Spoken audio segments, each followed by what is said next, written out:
The 240D restoration, is it worth it or not?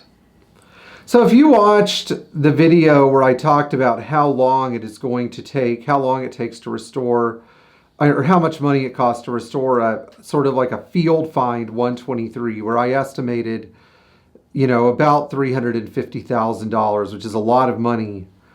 We're going to talk about whether it's worth it or not. Now, some of you are just going to go no and then go on to the next video that I made. But I think some of you might be willing to listen to my argument about why it's not a completely stupid idea. Now, so some of you are thinking to yourself, well, what a stupid idea. Why would somebody spend $350,000 in a 240D when they could just go buy a used 300D turbo and have a lot less money in it? And that's a question that an individual can answer, but I don't know if we could answer as a group. Somebody may have always wanted a car like that. Somebody's parents might have had a car like that.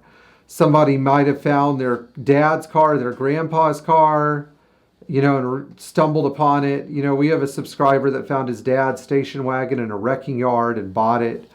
Some of us might even have a first car that really just died. It got wrecked or something, and we can't walk away from the car. Some of us might even have, a love for the 123 and want like a picture perfect car and can't find the original car we want. So each person gets to decide what is worth it. Now, in the lifetime of the average American, we're talking about the average American person will probably, over the course of like 60 or 70 years of driving, easily spend $250,000, $300,000 on cars. This is much lower in other countries. Like if you look at countries like Albania, where everybody drives a Mercedes, they keep their cars for a really long time. When a car becomes a parts car, it's really got to be in rough shape. Now in the United States, we also have to look at something called dwindling supply, because people here take stuff for granted. They say if you want to see a good thing go to waste, just give it to some Americans and they'll destroy it for you. And the truth is, of the 70,000 or so 123 diesels that were on the road here in the 1980s, 123 300D turbo diesels specifically, one of my employees did some research on this. He found out there were about 2,200 that are still registered. Now, that does not mean cars that still exist. Average 123 guy has like 2 or 3 of these parked in his garage or in his yard or something. But they're also not getting closer to being cars in the road. They're actually further away from being cars in the road, because many of them are deteriorating. Unless you have them in indoor storage, they're just deteriorating. I know a guy that has a bunch of these things sitting in his backyard, and guess what?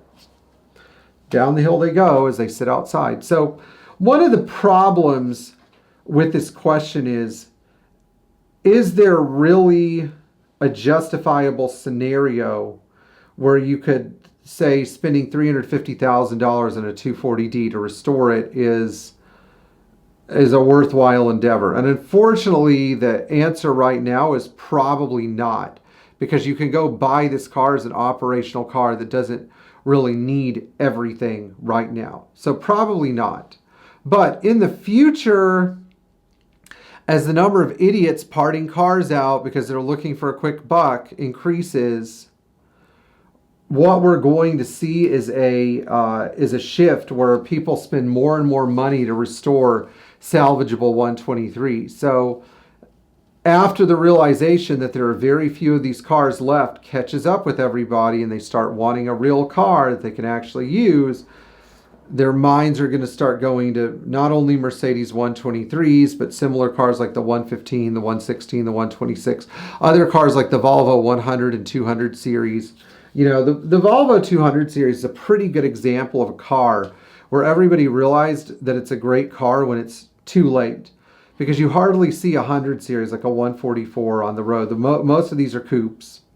Most of them are, hopped up a little bit with some rally equipment. Most of them have enhancements now. You don't see like a bone stock car driving around. And unfortunately, I think we're going to see a lot of that with 123s as well, which has been relatively hard for me to accept, because I see how useful these cars are. They're not really, that's really the next question. How much practical utility are these cars going to have? Because there's going to be one of two things that drives up the cost. One is collectability, but the other one is utility. So let's look at some expensive transportation goods. Things that provide a huge amount of utility, like semi-trucks, trains, airplanes, freight boats, barges, anything that provides a huge amount of utility is also very expensive. You can't go and buy a usable semi-tractor trailer for like less than 80 grand. You can't go out and buy a barge, an ocean barge, for $10,000. That's not how it works, guys. You can't go out and buy a crane, for 75 grand unless it's probably going to kill you or the people that are operating it.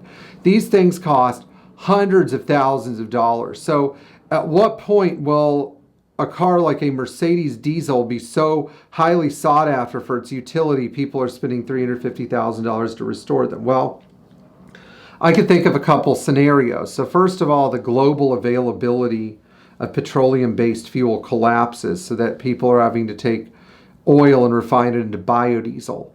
And so then you get a little bit of biodiesel that's from algae or whatever, and you can only run it in an analog car.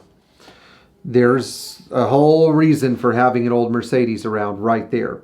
Runs on biodiesel, doesn't break down, could probably even run on some biodiesel improvisations for a short time, if you know what I'm saying. A second scenario that's an extremely important scenario, like really one that doesn't occur very often, is we end up in a situation where new cars are no longer affordable. New car manufacturers go out of business and people's incomes collapse, so they can't buy new cars. So suddenly we're no longer the United States of America, we're a Palestinian refugee camp. And it's funny because the scenario doesn't even have to happen. The fear of it has to occur. It's not even the actual scenario. It's the belief that this could be a thing. And so then people start to hoard analog or low cost to operate goods that are easy to keep running. And that's where a 123 kind of matters, where it's like, oh, how much money do I need to spend to make a bomb shelter? And this goes right along with it. I know people that have bomb shelters, and right next to them they have an underground garage where they have a 300D parked because they're like, this is the only car that's going to run just in case my irrational belief of a nuclear holocaust comes to pass. But I'm not here to judge you for preserving my favorite car in an underground humidity-controlled garage.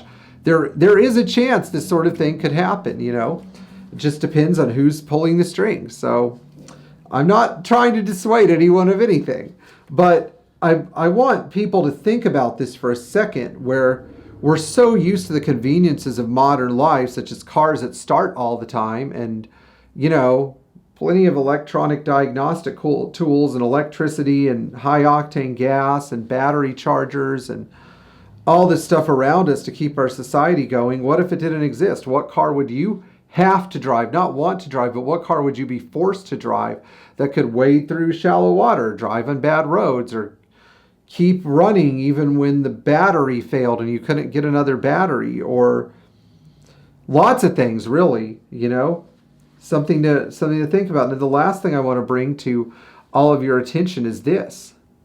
What is more valuable, a restorable 123, or let's just say $350,000 in worthless fiat currency sitting in the bank?